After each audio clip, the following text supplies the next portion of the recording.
Tell you why. Well, or you can ask me first. I was going to ask you, but I guess you're so excited, I didn't even have to ask you. I'll go straight to it if you want. Yeah, please. You know just who's tell me. here? I do know. But do the viewers or listeners... Viewers. Do the viewers know? They could be watching... If they're in their car, on the screen, it says the name of the show. They could be watching that right now. That would be terribly stupid. Yeah, watch the road. Yeah, look out the big window at the front for most of your driving time. Hey, let's do driving tips. Oh, that's a really good idea. All right, here's driving tips. Look out the big window at the front. Don't drive too close to the car or vehicle. I hate that. I hate it too. What are people doing? I think they're stupid. Really? Okay, that's not controversial, but it's true. No, you know what it is? I think that sometimes people don't know. See, it's different when truckers do it, because truckers are doing that slipstream thing. They know what they're doing. They're professionals. I'm not harshing on truckers. Can you explain the slipstream? Yeah. Truckers, what they do is they all snuggle in together. It's kind of like sex, group sex in the 1970s. Everybody snuggled together to keep warm. And what they do is the trucks drive close to each other, the big truck in front of it, and then it cuts down on wind resistance, and they save money on gas. Yeah, but except for the guy in the front, right? He gets screwed. Yeah, but the guy in the front knows what's going on, and they switch around, and you know, one of the guys is the top, one of the other guys is the bottom. That's how it works. So you're telling me this all came out of group sex in the 1970s? I think that's how truckers came up with the idea. Oh, wow. Like, you remember the show the song called, you won't remember, there was a song called Convoy. You look it up on your Google machine. Is it French? Convoy, it was a trucker song. No, it's a goddamn American song. Convoy. And we got a great big convoy like any truckers over the age of, I would say, 45 who are listening to this show will know the song. C.W. Macau? That's it. Play a little bit of that. Okay. Go on. It's when CB radio was. Play a little bit of it. Go on. Okay. 30 seconds. Yeah, it's a big build. Oh, yeah. It's CB radios. Big fan, come on.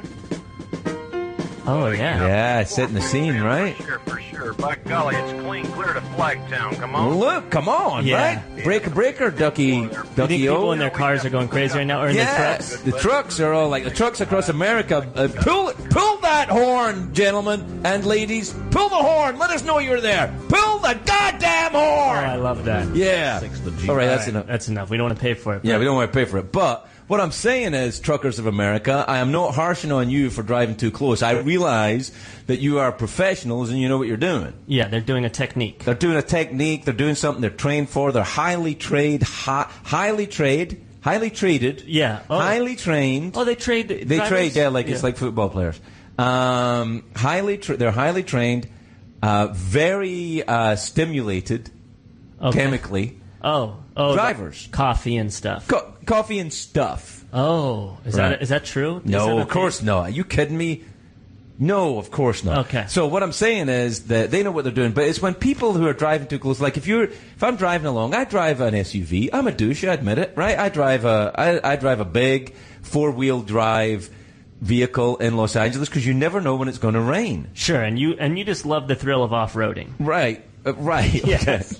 So what I do, but when people are driving a little like pee-pee, like a little kind of driving a little pee-pee, well, a little kind of little beep, okay. You know, one of those little smart cars or a little kind of popular in LA. You see a lot of smart cars. What is that thing you drive? What's that called again? A Prius. Right, that thing. That's an awful thing. But it does the job, gets me to work and home. Well, I guess that's great, but what I'm saying is a vehicle. It's not aspirational to me. I don't. You don't. I don't. There are many things I admire about you, Joe, but your absolute disregard for the vehicle that you drive is borderline un-American.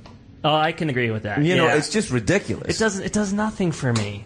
I took the car out. The guy was trying to tell me that it could go in sport mode, but it's a Prius, and he should have looked at me and known I don't need to go fast. No, you don't need to go. And he kept saying like, "Oh, if you're like me, you like to drive fast." And I was like, "I don't like to drive fast." Well, you're not like him then. Yeah, but he's trying to bond with you. It's a sales technique. Anyway, look, that's not the point. Okay. What I'm telling you is that people drive too close because they don't know. Well, if you drive too close to me in your Prius, for example, it's raining.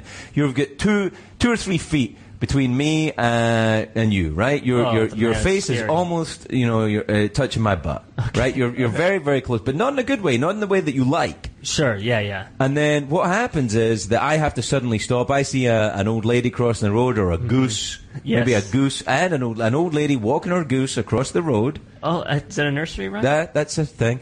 and then I have to brake suddenly, but you can't see in front of me, and we're not truckers, we're not on the CB radios, we're not breaker, it's all right, there's nothing wrong Oh, here. that's what they're doing. Right, so you don't know, and then I brake, and then you slam in at the back of me, but it doesn't bother me, because I'm driving a quality vehicle. But you are in a piece of shit, and you die! Oh, jeez. We don't want that. Exactly. And that's why you're giving a driving tip about don't follow Don't too close. drive too, don't tailgate everybody. The rule I was told as a kid was 1 car length for every 10 miles an hour. Is that Yeah, right? I don't do that kind of thing. Oh, okay. But what I will say is that, just leave a reasonable distance so you can brake. It's common sense. Sure.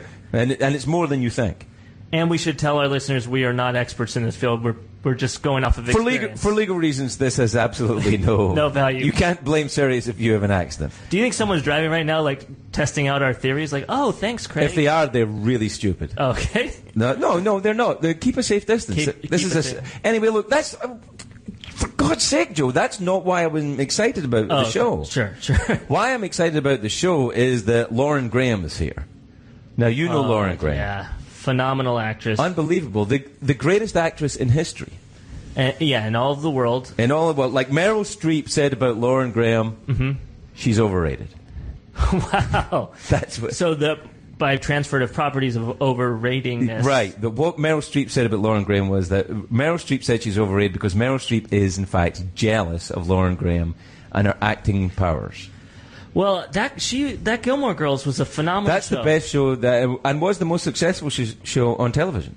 Of all time. Of all time. Kind of like this radio show is on Sirius. I was amazed. Have you looked at the ratings? Ugh. I have to say thank you, everybody who's listening. This is the most successful show on radio. In the history of Sirius. Apart from Howard. But that's a different thing. Yeah, different categories. That's a different category. So you don't, also I don't want to annoy Howard. No, we don't. But this is the most successful show on radio. 40 million out of 32 possible. 40 million out of 32 possible million subscribers listened to this show yesterday. That is phenomenal. It's fantastic. I'm so pleased. Anyway, look, Lauren Graham is here from the Gilmore Girls, but she's not going to be here for a while. So if you're a teenage, she's going to be here the second hour of the show. Right. So if you're a teenage girl and you're huddled in your dad's car, waiting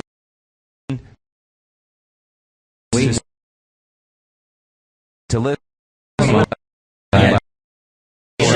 We got some people on the phone, though.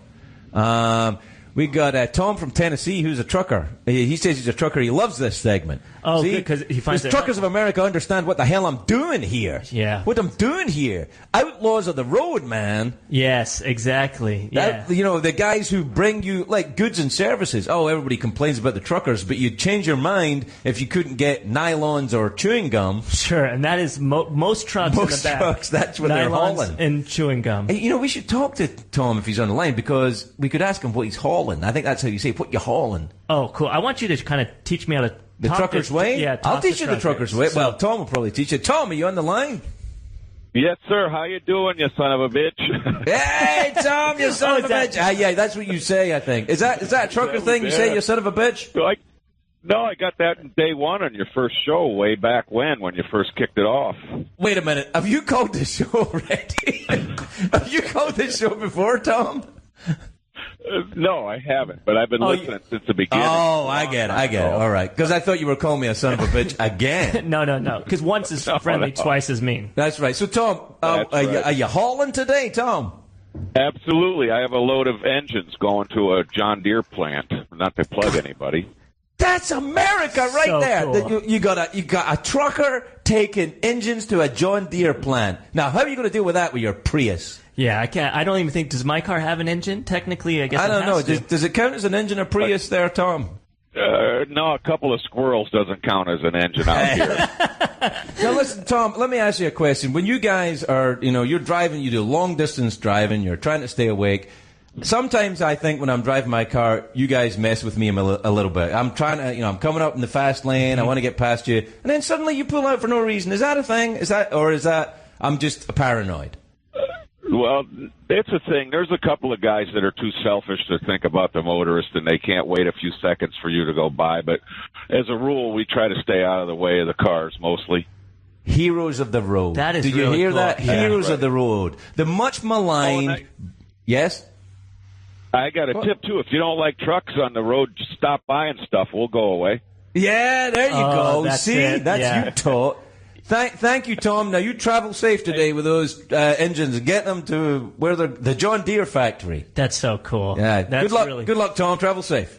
Oh, I mean, we got the most American of American That calls. is he right there. Right there. Now, that was me as an immigrant American, you as a hairy, effete American. Thank you. And Tom as a trucker, coming together. All together. Nobody talked about politics. Nobody yelled at each other. Everybody communicated and everybody learned a little something. That is beautiful. The healing has got to begin. And it starts by apparently calling someone a son of a bitch. Yeah, but in that American way. That American way, like in American movies from the 1970s, when old American actors would pretend to be soldiers and in the Second World War and go and rescue people. What were they called? Like Where Eagles Fly and all those movies. Don't you remember those movies? I don't remember those movies, but that sounds like a very patriotic title. When Eagles Fly. When Eagles Fly. I don't know. I don't know if that's a real movie, but like eagles are here. There's a lot of eagles. Sure. That's what I'm saying. Let's see. Oh, wait a minute. This is from Frank in Oklahoma. He's a trucker. Uh-oh. Oh, no. I don't think... Frank, are you there? Yeah, am I? Can you hear me? Yeah, we can hear you, Frank. Are you hauling today? Yeah.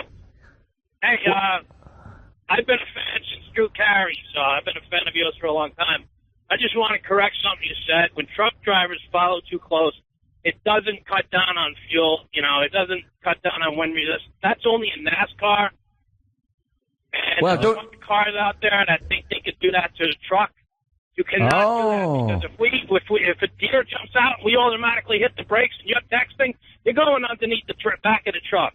You're not originally from Oklahoma, now are you, Frank? No, I'm in Oklahoma today. Ah, right. I thought you might be from Boston. I heard Boston. Sounds That's like cool. Boston. When I was younger, I saw in a driver's manual that it said if you're going to pass a truck, you should flash a high beam. You should never do that to a truck driver because you might blind him, and then he cuts. That's how accidents happen. The best thing for a car to do is stay away from trucks, stay away from other vehicles, and give yourself enough distance to stop. The distance rule. Thank you, Frank. Thank you. It's been very helpful. Thank you for calling us today. You travel safe now. Now, you see, that was great. That was so... What we got there, we got Frank he's from Boston. You could hear that. Sure. I mean, when he said he was Frank in Oklahoma, he's in Oklahoma, and you know why? He's hauling. He's hauling I've goods. never been hauling before. No, well, it's time. I think you should think about a career in trucking. Just What I'm saying is you're fired. No, okay. I think that might be a thing. What? And you have like a little bed in the back of your truck? Is that the way it works? I believe some of the trucks have beds in the back. Yeah, that's so cool. And then they have. Apparently, there's a big sex scene at truck stops. Oh, at truck stops. Yeah, what happens is that people get on, the CBs. Sure. CB radios. Uh-huh. And they, I think they still have them. No, sure. Yeah, they have to say codes to each other. Right. Breaker. There's a Foxy up ahead. Oh, and what would that mean? I don't know. It could be a cop, could be a prostitute. I don't know. Foxy. There's a Foxy up ahead, and then what happens is they pull in, and everybody goes nuts and takes their clothes off. Everybody goes nuts and takes their clothes off. Wow. And they all meet at one truck stop. Right. Get naked and see what happens. And see what happens. See where it goes. It's like, well, they don't start having sex right away. They start like tickling. Okay. So truckers is like breaker, and we want to go tickling, and then you go tickling, and then if it turns into something, it's like I always said about Brad Pitt. Sure. I don't know how this could be connected. Well, like I'm not gay, right? Yeah, sure. But Brad Pitt is a beautiful man. Okay. So what I'm saying is, if I ever if I was ever hanging out with Brad Pitt, I'd start tickling him, and then we'd see where it went. Oh, we'd see where it went. Because then it's the tickling that got it all started. Right, it's just like we were just tickling, just two guys tickling each other. Now, when was the last time, if you don't mind me asking, like you were tickled? Well, by someone. I don't know, really. I guess my wife tickles me a little bit sometimes, but it goes along with some other stuff. Oh, so it's tickling is always foreplay. Well, it's not tickling like I don't know. I mean, tickling is a thing. It's like a sexual. It's intimate. Well, no. I mean, no, I don't mean that. Like, when you tickle your kids, that's not sexual, of course not. But what I mean is, like, there's a whole sexual subculture of people that like to get together and tickle each other. I'm telling you, that is a thing. Like, I bet you there's a website for ticklers. and people like to go tickling, and you're judging them. And I'm not. I think it's beautiful. I mean, tickling makes you laugh, and who doesn't love to laugh? Well, Scottish Protestants. No, not a lot of tickling in Scotland. Nah, I think there's some tickling in Scotland. No, was it popular when you were a child? Tickling. Well, what do you mean? Like, did you get tickled? Did you? Yeah, tickle? I got tickled. Yeah, I got tickled, and some of that tickling I didn't want. Oh, really? No, I don't know. Anyway, look. Let's see what we got on the phone. Wants to give Craig information on what a slipstream is. I don't know. I don't want to get into the technicals of it. I feel like I've been shamed already. Well, just so you know, I know absolutely nothing about this, so I am believing everything you're telling me. So if you don't want to take a call, who's going to deny what you're clearly saying? This is a trucker that knows the real answer. Sure. I mean, and was it Frank that gave us the right answer about the slipstream idea? That it only works in NASCAR, it doesn't actually work with trucks?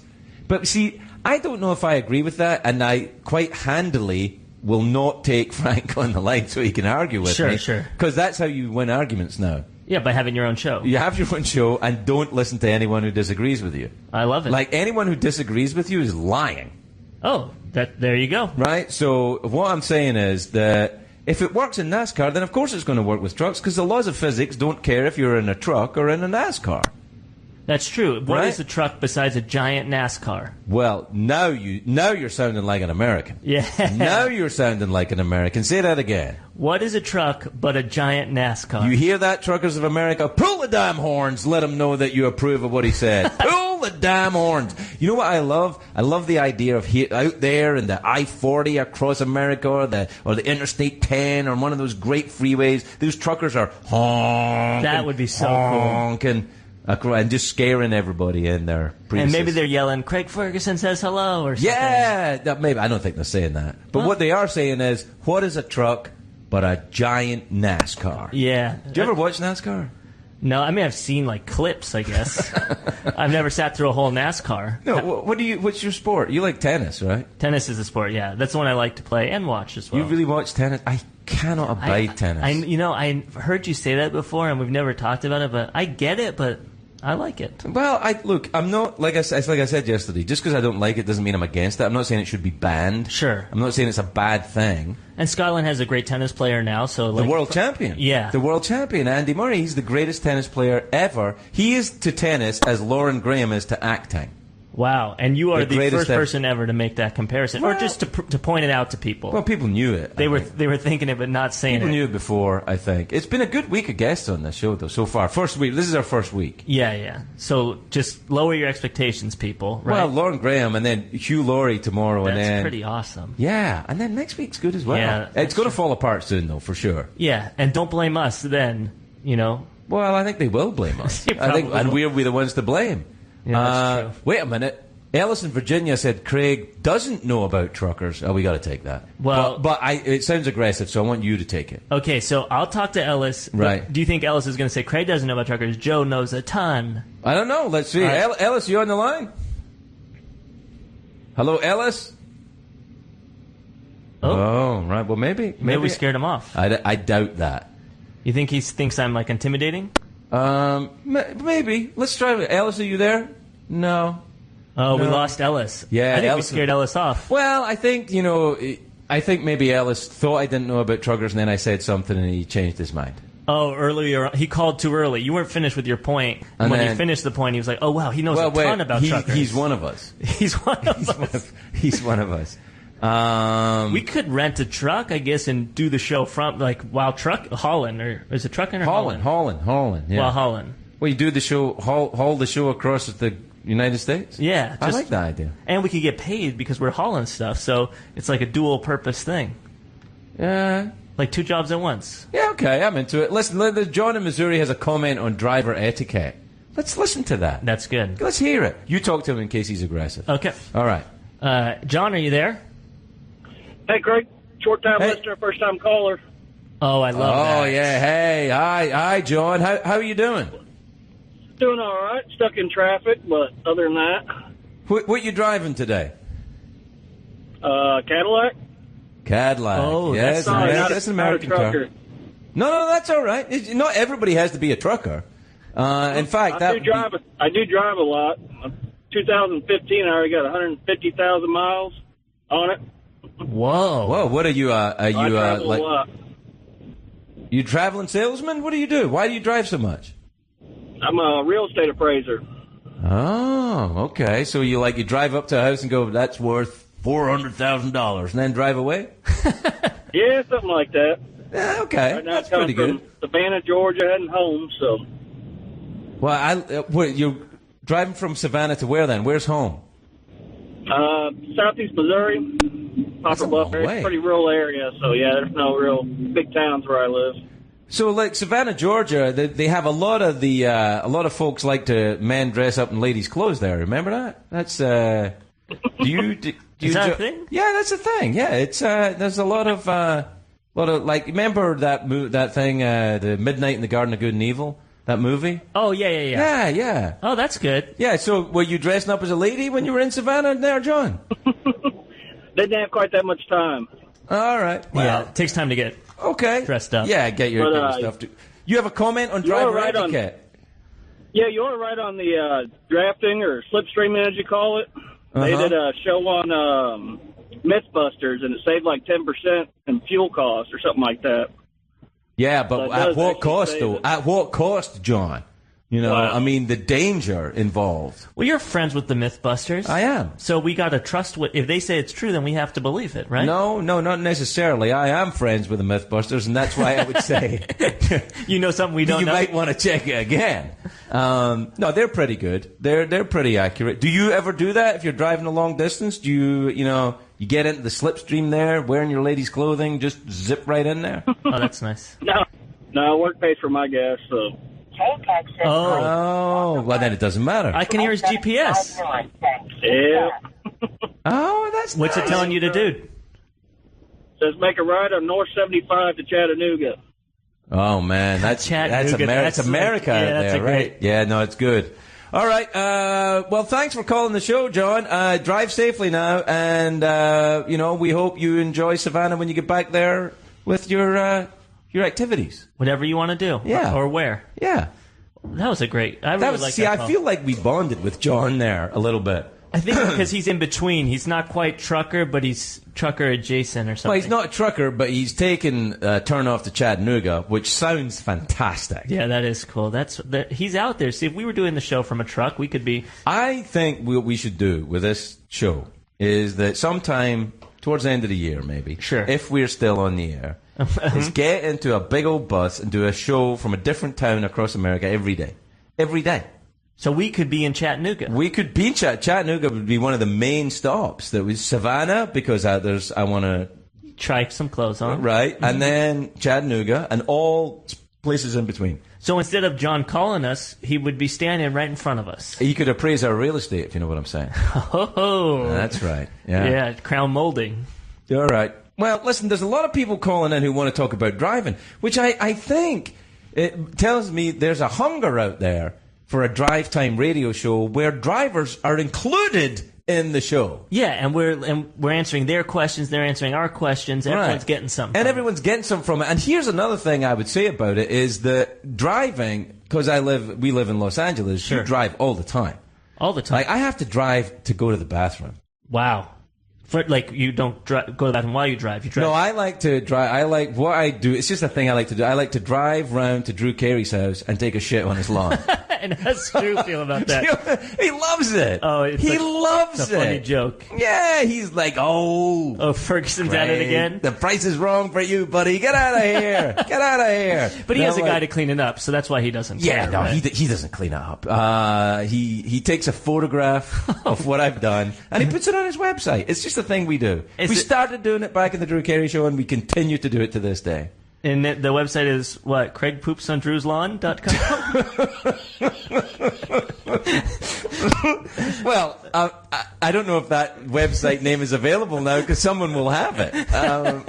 But yeah, I suppose it is. Anyway, look, what the upshot of this particular rambling so far was to try and let you know that Lauren Graham was on the show, and we spent a lot of time talking about things that I didn't have any idea that we were. I didn't really plan on talking about any of this. No, but that's what's so great about it. We're just following the wind. Is it great? I think we could lose. Mind you, we could lose 20 million viewers and still have 20 million. Still be the number one show. Listeners. Yeah, viewers or listeners. Yeah. Take the show in however you want. Yeah, if you want to sit and look at your radio while you're driving, it's a free country. Yeah, do what you want. All right. Well, we have to take a commercial break, but when we come back, I'm really hoping the show will get better. Well, I mean, I don't know how we would possibly top this last segment, but we could always try, and that's the promise we make. That's what we're here to do. We'll be right back after these messages.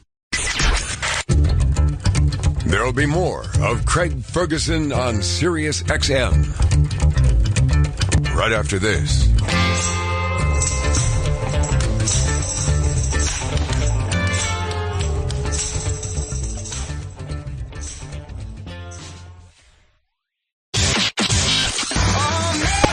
It's the Craig Ferguson Show on Sirius XM. Comedy Greats.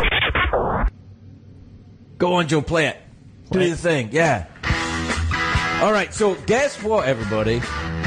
We decided today's show is going to be the driving special. Oh, yeah. Yeah, because we started talking about driving on America's freeways and roads and stuff. All right, that's enough, Joe.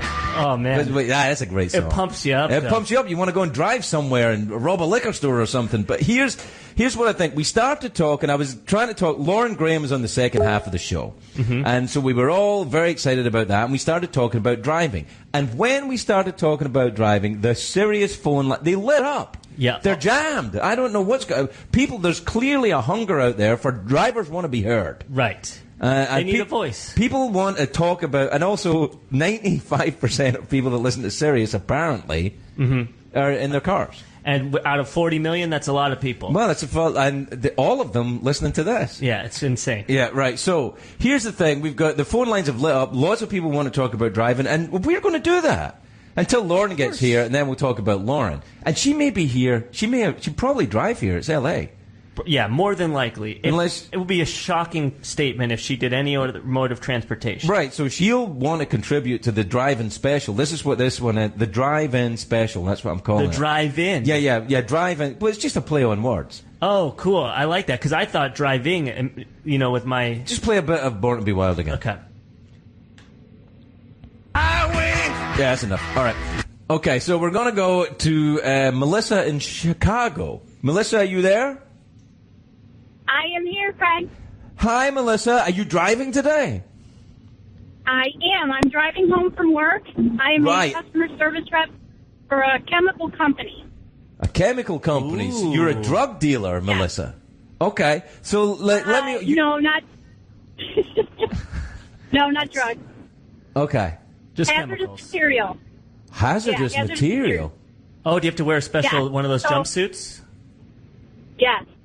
Do you really? Wow. Do you got Yeah, not me, are you but are you married, drivers. Melissa? Do you or do you have a partner? Do you have a long-term partner, or are you married? I am married. So And do you ever? I subscribe to Sirius just to get your show. Did you really? Wow. Well, thank you very much, and I hope they're listening. So that's 400 million and one. Yes. It's really That most is of the right. world at this point. Wow. So listen, Yeah. Melissa, do you ever take that, like the hazmat suit that you use at work? Do you ever take it home and like you and your husband? No, kinda no, like, I don't. No, I don't wear it. I don't you wear don't? it. I'm Oh. in an office. Yes, I'm in a cube car. Okay. But I help So- the drivers, and the drivers have the hazmat suit. Wow. Do they have to drive with a Yeah, the hazmat suit drivers on? have to. Well, they don't go on the freeway Well, with this when you stuff, get though, there. right? Or when No, when they're it's in their unloading the truck. stuff. Just- When they're unloading it. Oh, I see. Right. All right. All Right. right. Well, what's Right. your And- you got a lug nut rule about driving? Is that what's that? Yes, I do. If anything has more lug nuts than I do, they win. Oh, I get out right. of their way. That's Yeah, they pretty. get out- that's I get pretty out of their smart. way. What's the standard Yeah. lug nut account on a car? How many lug nuts you got?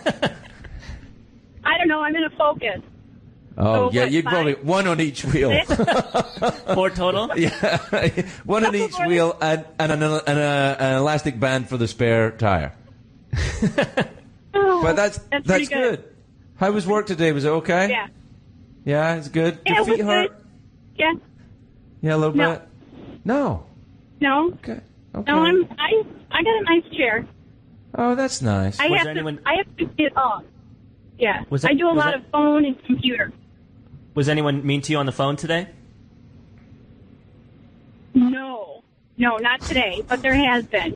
That was a dramatic pause right there. We were like, "Whoa!" I mean, you were really thinking about it. What's the meanest thing What's the meanest thing anyone's ever said to you on the phone, Melissa? You know what? I honestly don't remember, but yeah, it was the same company 2 times. Oh man! You should get put on a hazmat suit right there and take a poop in their lawn. Yeah, that's what Craig does. He takes a poop. I go around to Drew Carey's house, take a poop on his lawn whenever he annoys me. That's his lug nut rule. That's my lug nut rule. I call it my... Anyway, look, thanks, Melissa. Thank you for joining us. Drive safely now. Don't drive too close. Okay. So, Melissa's gone. But that's an interesting rule, that if it's got more lug nuts than you... The only danger is you're driving counting lug nuts. You got to focus on the road. That's right. If you're counting the lug nuts, who's looking out front?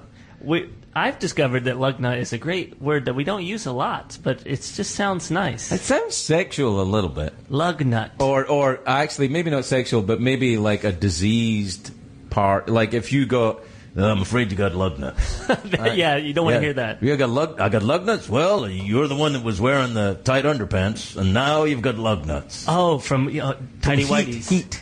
Oh, they've been lugged.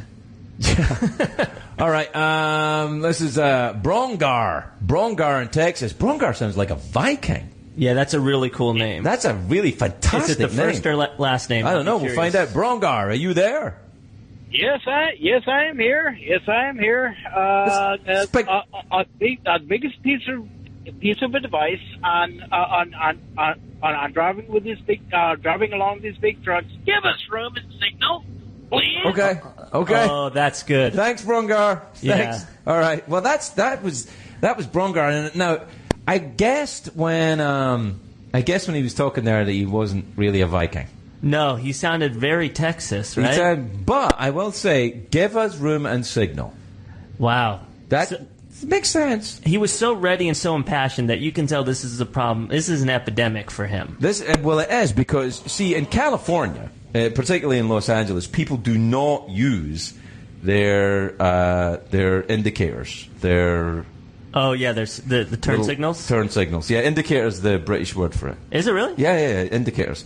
Mirror, indicator, maneuver. That's how you make a turn. You look in a mirror, anybody behind you? All right, no, right? Then you indicate, showing what you're going to do, and then you do it.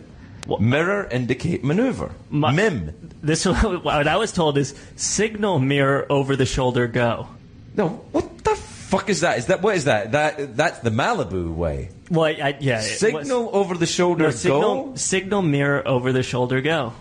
You learn to drive on the PCH in Malibu. Very dangerous road to drive. One of the most dangerous roads on earth. Yeah. It's pretty, and then there's the canyons there that I would drive all the time. Yeah, the canyons are dangerous because of the canyons. The PCH is dangerous because of the douchebag count driving on the PCH. Absolutely. People looking at their phones, people driving too close. Too close, too fast. Too close, too fast. I know that's our version of Fast and Furious. Yeah, too close, too fast. Yeah, it's like the senior version of Fast and Furious. Too close, too fast. Well, that's it. Give us plenty of room, and go and drive past us. Well, I over signal. I've noticed that in my parking garage at my building, sometimes I will signal just to go around the corner in a parking garage, and then that's guilt. That is guilt.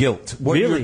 What you're doing there is you're overcompensating. You feel guilty because you're driving a Prius. Yes. And you feel like you're in some way copping out. I'm not in the game. You're not driving a totally electric vehicle. Sure. Right? And you're not driving a proper, car. You're driving some hybrid thing.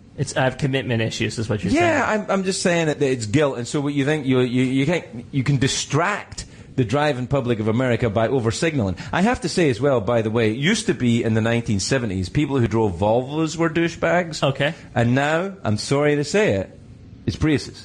Now, I mean, we've caravaned a few times, but so it's not specifically towards me. As you're saying this, the Priuses that you've experienced are douchebags. Yeah. I'm not saying that you are. No, what are they doing wrong? They usually drive a bit too slow, and that sounds like me. Yeah, and the looking at the phone count in the Prius is much higher than it is in any other type of car, I would think. I hate to hear that. Well, I think it's because there's a lot of people who drive Priuses looking at their phones thinking, wonder how I can get a better car.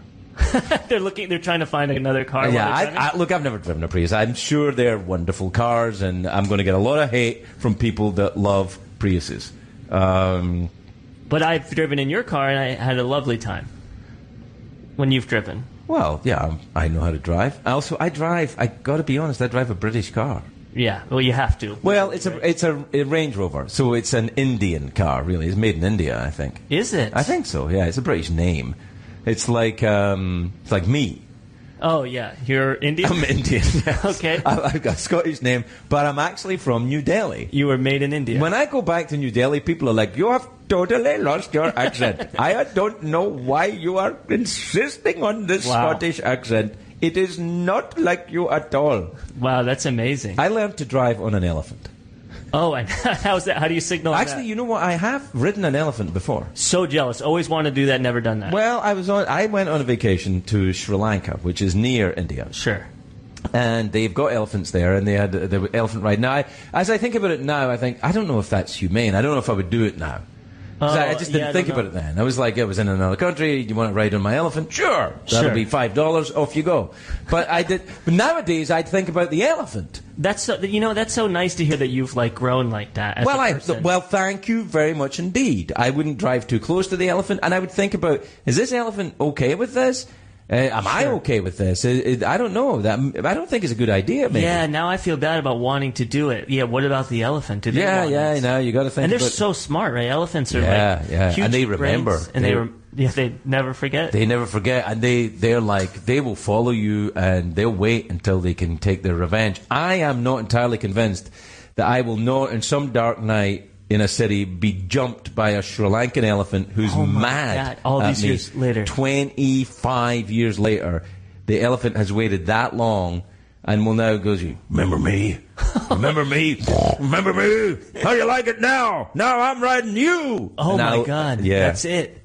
Well, it's amazing that the elephant... And I'll be wearing a trench coat. That's how the elephant will wear a trench coat and hide in the alleyway and wait for me to go, but be pretending to read a newspaper. And when I walk into the alleyway, quite innocently, it'll jump in. And you don't even notice that there's an elephant reading a newspaper. I didn't see it. It's just somebody in a trench coat reading a newspaper. I didn't see it. Because Sri Lankan elephants, Indian elephants are smaller than African elephants. Oh, didn't know that. So you wouldn't quite be... They're not that huge. What I'm saying is elephants will remember, and...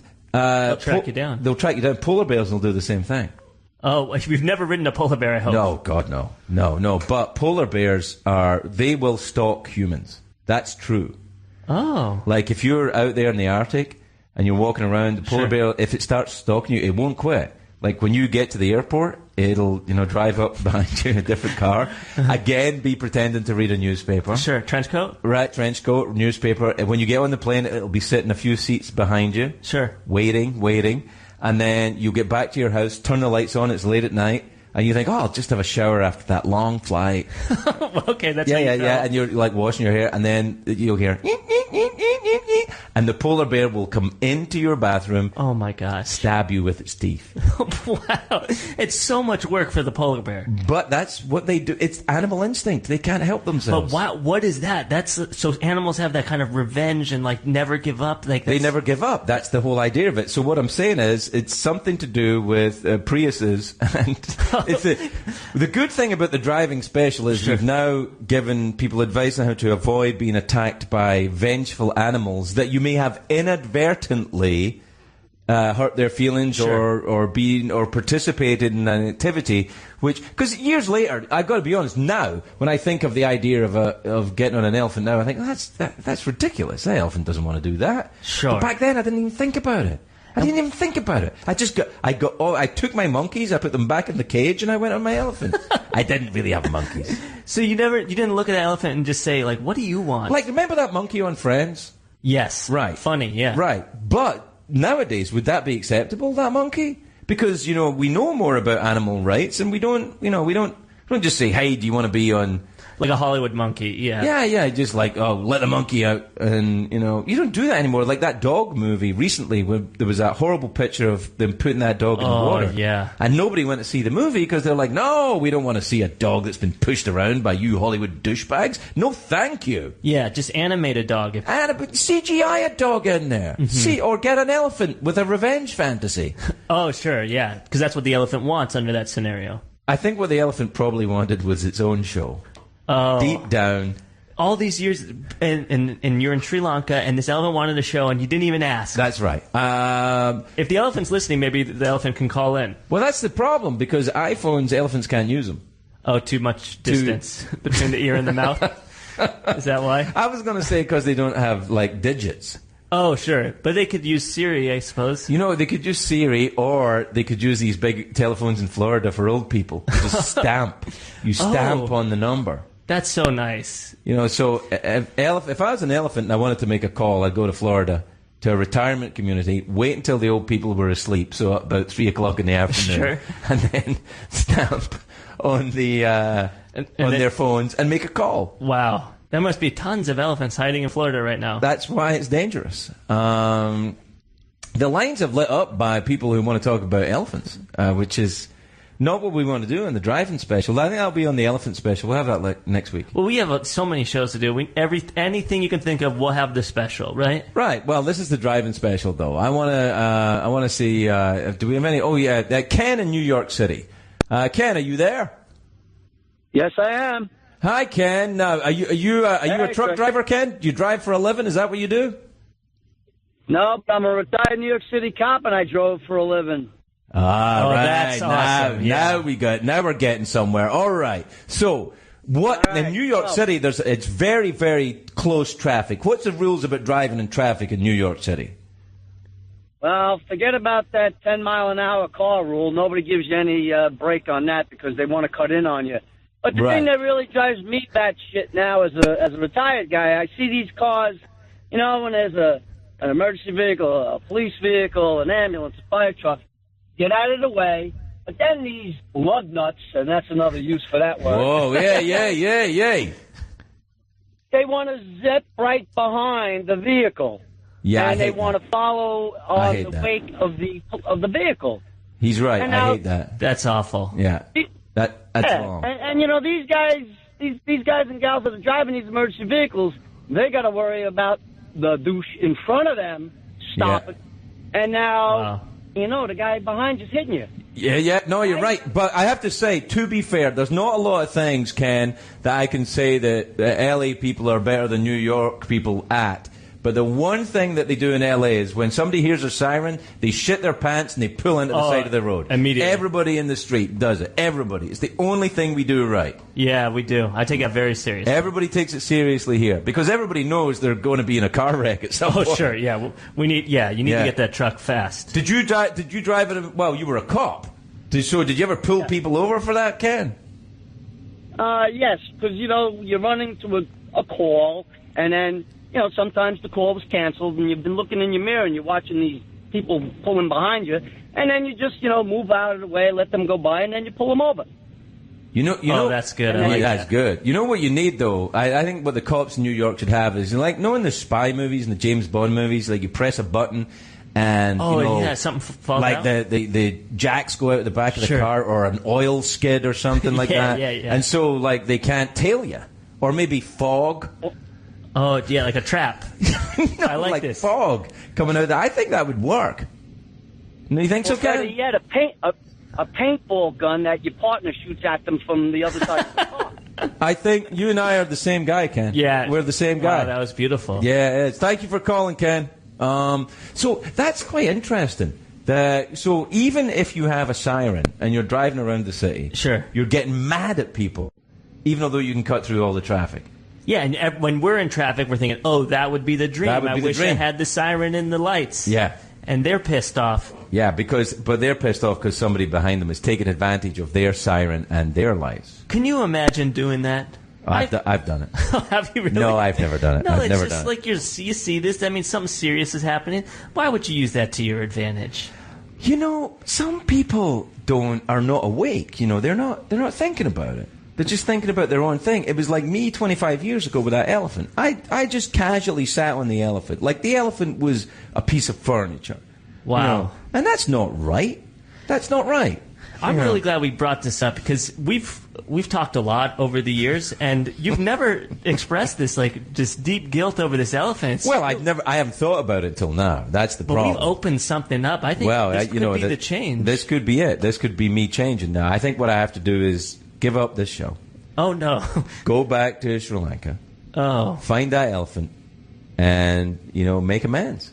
Better yet, we take the show to Sri Lanka. Okay.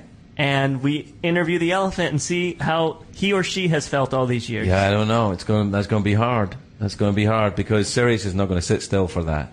Oh, really? Yeah. You don't think they want that? I don't think they want to hear elephant interviews on their channel.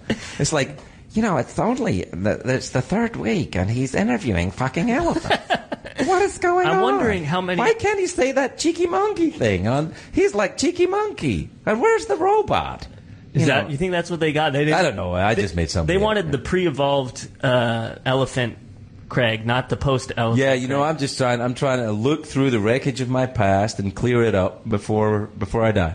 I'm just looking up to see how many elephants there are in the world, just because if we had elephants on the show, we'd pick up more listeners, which would be great. All right. To 40 million. Well, I don't know if we can get any more. Well, we could. There's a few million. 100,000 Asian elephants, and between 450 to 700,000 African elephants. Right. In the world. That's it. That's what. That's basic element. That's shocking. Yeah. I mean, we should do something about that. Well, maybe, yeah. But you already are helping because you're already telling people, don't sit on the elephant. Well, don't sit on the elephant. I don't think that's... I remember when I was a kid, they used to have... the circuses used to come to town once a year, and they'd have elephants. Yeah, and how did that happen? Why did that start? You're not allowed to do that anymore. I hope not, anyway. I think the circus, the big one in the Ringling U.S. Brothers, yeah. is that it? I went to that as a kid, too. I think that's done now because... you know what they do now in Cirque du Soleil? They use French Canadians. Also, it's inhumane. You think these French Canadians want to put on spandex and bend around like that? Of course they don't. Wow. Of course they don't. The modern day elephant. Yeah, they get these French Canadians, they take them from their nests, and they make them bend and stretch to Enya soundtracks. And they don't ask first. They don't ask them. They just round them up. They just round them up and say, all right, hi-yo, hi-yo. And then they start doing cartwheels. And they do all that stuff and body paint and all that. That's not what they're like in the wild. That is so unacceptable. Yeah, French Canadians roam free. They go to the poutine lakes and they enjoy. They eat and they swim. They eat and they frolic. They frolic as French Canadians are meant to. Be free. Be free. Don't be trapped into these circuses. What we're learning is that the word circus makes imprisons people or creatures and stuff. Well, I don't know if it imprisons. I don't know if you can blame circuses. Some circuses are great. For example, I saw a circus. I'm not kidding. Oh no! I really did. I saw a circus in Scotland this summer, and it was called Circus Vegas. Oh. Yeah, and Circus Vegas. In Scotland, but it wasn't like in one of the main towns. It was like rural. I saw this sign in the middle. I'm not kidding. Middle of nowhere. It was a sign for a circus, and my youngest boy said, "I want to go and see Circus Vegas." And I went, "You know what, buddy? So do I." So we drive to this big tent in the middle of a farmer's field. It smells like cow shit. There's like cows actually near the tent, and there's this angry guy with one eye selling candy floss. Right? He's like, "Yeah, come on." And then there's like, you go inside. And the performers were like, it wasn't the one circusy thing they had is they had motorcycles inside a circular cage. But that was the big finish. That's what everybody's waiting for. But in the run up to that, they had a clown who was kind of like, he would like steal your money. That was his act. Oh, really? Yeah, he'd just go, "Give me your money." And you're like, okay. And then he'd go, and run away. And there was an old pickpocket, like a Transylvanian pickpocket, and he'd be like, "No, come over here, and I'd like to shake your hand," and you shake his hand, and your pants fall down. And that hasn't happened to me since I met Brad Pitt. Wow. It's unbelievable. It sounds like you just got robbed and they told you it was I'm a just circus saying, after. avoid circuses. Vegas Circus in Scotland. Circus Vegas. It's a touring European circus.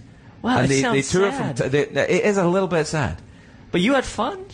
I loved it because it was, it was hilarious. Sure. And it was something to do in rural Scotland on a wet Wednesday afternoon, and there's not a lot else to do.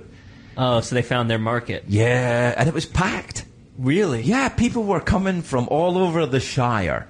And because Scotland, as you know, is kind of like in Lord of the Rings. People live in, turf-covered huts. Yeah, different shires. And they come out and they Go to the circus.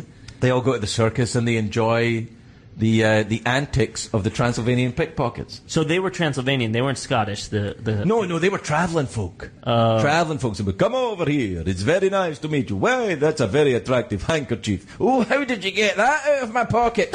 Well, that's magic. And then everybody applauded. So your fellow Scotsmen were loving it. No, they were more than loving it. They were baffled and confused by it. Really? Yeah, they were angry and they chased the circus people out of town. All right, I'm adding this bit now. This bit I'm adding. But let's just say that they were like one night down later on in the pub, like the men started saying, the circus guys are coming here and taking all our women.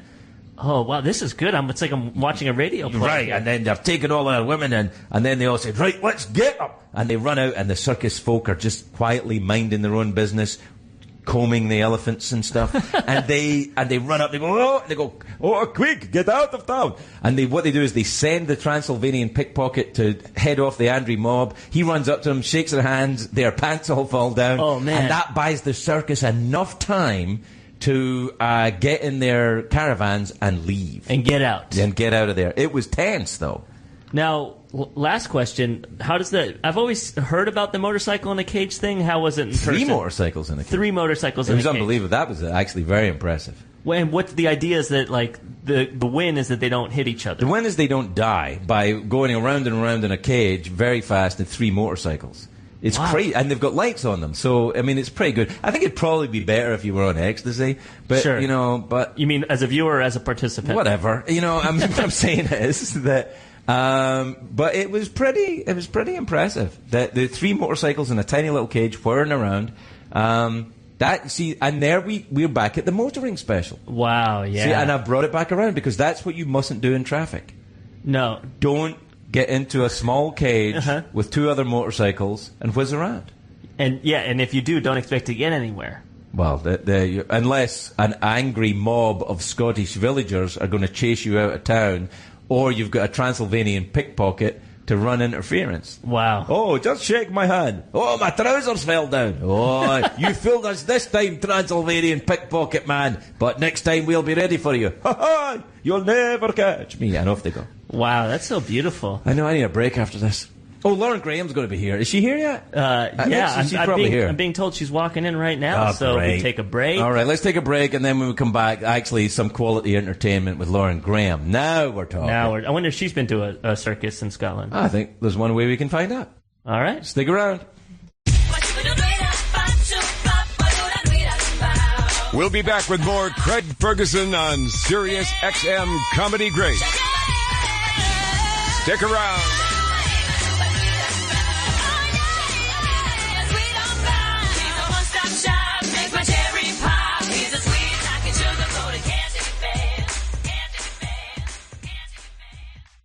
Select Blinds. If you've ever felt like you've had to choose between getting new blinds or holding on to your life savings, those fears end now. Thanks to Select Blinds. I was a little too aggressive there. No, but it all right. Thanks to SelectBlinds.com. Select Blinds won't gouge you like those big greedy blind corporations. Bastards. Their loyal customers of Select Blinds seem to agree. Just check their over 170,000 5-star reviews on their site.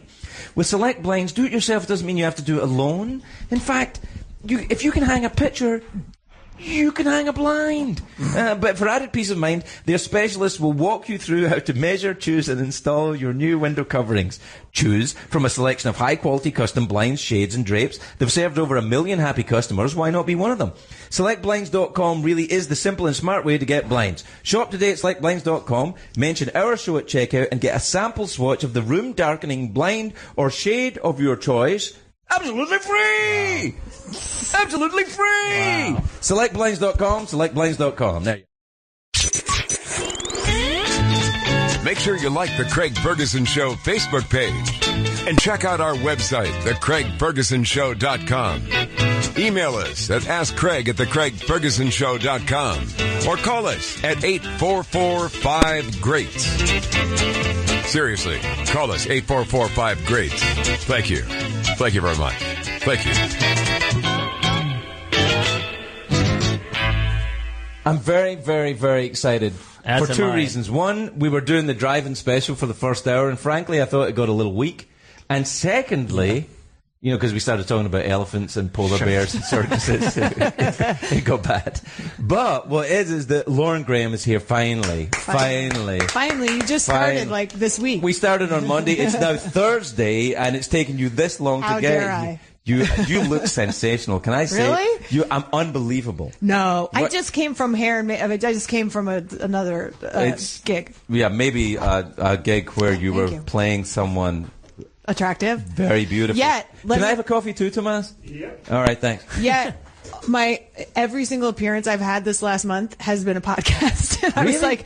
I was like, I guess people are just done looking at me. They'll listen to me, but We'll put you on Facebook right now. Right now. no, that's okay. Yeah. See, but also your Hollywood publicist is here, who I'm very frightened of. Yeah, you should be. Because she's also your my Hollywood publicist. She's sitting here right now. I wonder if we could cook up a scandal that she could then, Do you know about Cheryl, who's sitting in the corner, who's one of the biggest Hollywood publicists on air? Yes. Right? Have you ever talked to her about Teddycam?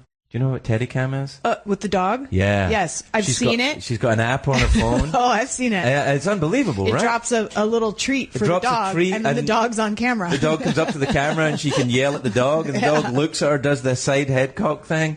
It makes her really happy to see her dog get a little treat. Oh, she's doing it right now. She's doing it right now. I think it's good. How are you? Congratulations on being the #1 novelist in the United States. That is incorrect. No, it's not. This is the post-truth era. Whatever you say is true. I am actually, my latest book was a #3 bestseller, a book of essays. That's fantastic. Yeah. What essays came in ahead of you? The Bill O'Reilly book, and another one. I know. How many does he write? I think he writes like one a week. Nonfiction's tough. I mean, it's all tough, but and the it was either Megyn Kelly. What was #2? Or the Magnolia Story, which is Chip and Joanna Gaines. They do a show called Fixer Upper. No, I can't listen to that. Okay. No, but I was happy, and the book stayed out there for, it's still fantastic. doing well. What's it called again? It's called Talking as Fast as I Can. Talking as fast as I can, because I've read all of it. No. This is the post-truth era. If I say something is true, it is good. Okay. true. All right. I have to get used to it. Okay. No, it's really It's fantastic. my 10th book, and I am. It's like #3, right? It is #2. #2. I'm confused if we're in the post-truth era or No. It's in real #2. life, it is my second book. The first one was a novel called Someday, Someday Maybe. That was from like 5-6 years ago. And there's going to be a movie of that. Yes, starring Sandra Bullock, who also is one of Cheryl's clients. That's so right. Wow. Now we're very excited. Now we know what we're doing. Now we know what we're doing. No, there is not. But I am writing another book. And I wrote a script, and I just suddenly am like, what's the deal? Why all the writing? Who hurt you? What is it? What do you have to get out? I know.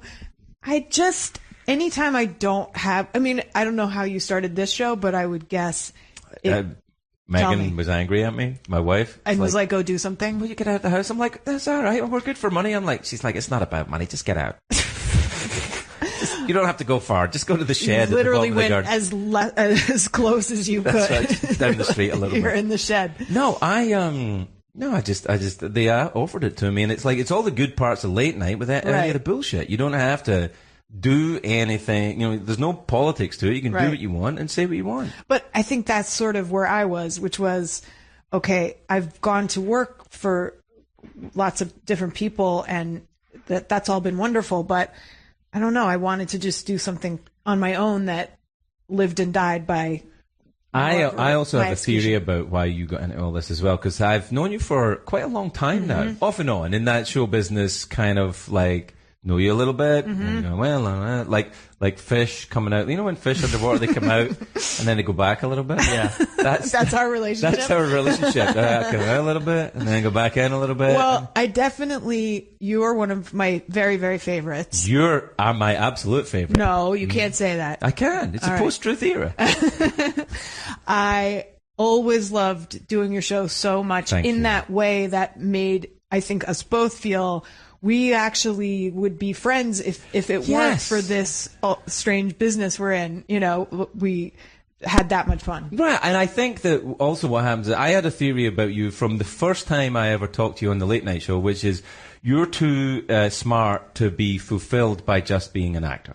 Well, that is a very nice compliment.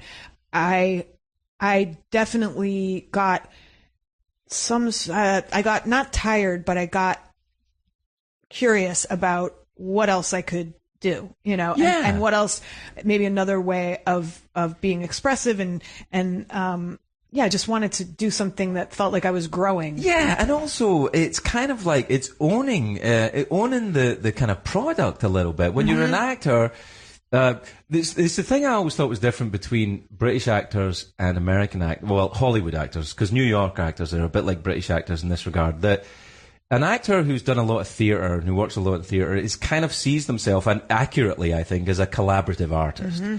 An actor in Hollywood, particularly in television, is not really a collaborative artist. It's like, just do it, will you? It's like, just do it. Don't give us your opinion. Just do it. There are definitely many pieces to that creative puzzle, and TV in particular, you're right, is the baby of the person who created the show.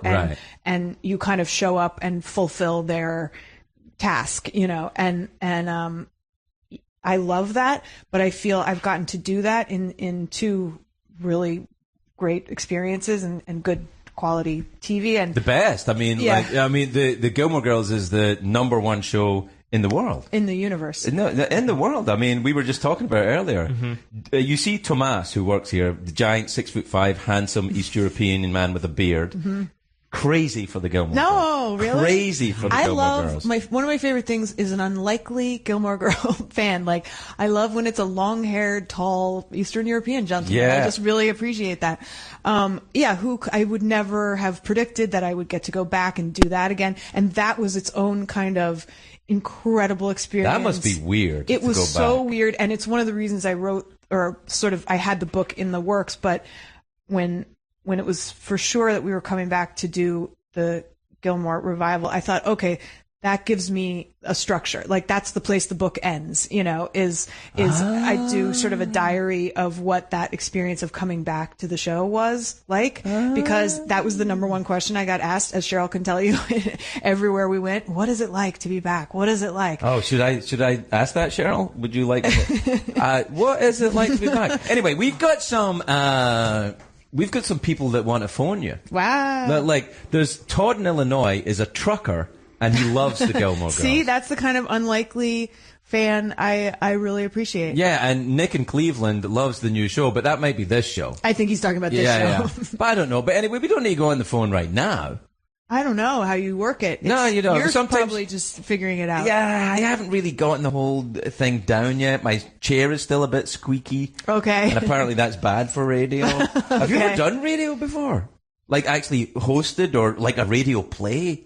No, I love listening to them, though. I have done some, like I did NPR when I was promoting the book. I've done just a Garrison few. Keillor, you do that? Leonard Lopate. Do you know him? He's a New York kind of institution who's been really sweet, but not too much. I think Garrison Keillor, I've always liked, that's so cool. I love him. It's a wee little thing over there. But I love the kind of like old-timey storytelling and just like some folk music, and that's what we do here. Good. Where's the guitar? Oh, Jeff's here. Jeff is here. He's turned off. He's in the corner. Wow. Dead. Remember when I was Jeff? I do remember that. Yeah. We had guest Jeffs, and you were great. There are certain people. This is my whole rule about doing this show: is that I'll do it if I only interview people that I want to interview. I'm not taking any of Cheryl's clients that she forces on me. You gotta have them. They're on this they're very hot. They're on this new sitcom. Take them. I'm like, no, Cheryl. Although to be fair, you've never done that.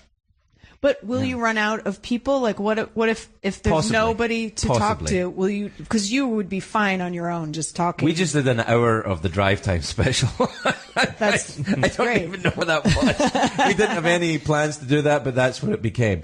No, I think what we'll do is we'll have people back. Yeah. And we'll do that. Have I ever told you my Cheryl story? No. I fired Cheryl once. Oh, dear. Oh, this is great. Okay. I was on the phone, and I fired her. She came to my office and said, "This is unacceptable."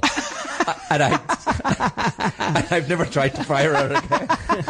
That is wonderful. It's totally true, Cheryl. Is that true or not true? She's nodding. See, it's true. It's just so you see, the publicists have all the power. I know. It's changed so much, not to sound like Oldie Olderson, but... Oldie Olderson? Yeah, actually. Who's on line 4.